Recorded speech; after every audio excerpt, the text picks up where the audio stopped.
एक ठन काटा में इतना ताकत रही से कहूँ मैं चरपा के चरपा काटल बगरा दूता। अरे दादा रे मंटोरा मोरे मोर काटा गड़ जा मंटोरा बमरी के काटा हवे बोहरी के काटा हवे।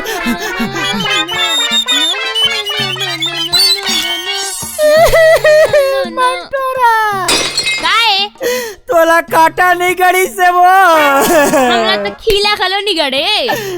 आए ओ कैसे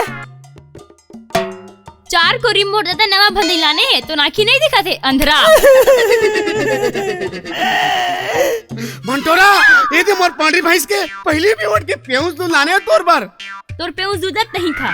सुन आज के बाद मोर से बात करे की कोशिश झन करबे मोर दादा दूसर जगह मोर शादी लगा दे। हट मंटोरा ए मंटोरा ए मंटोरा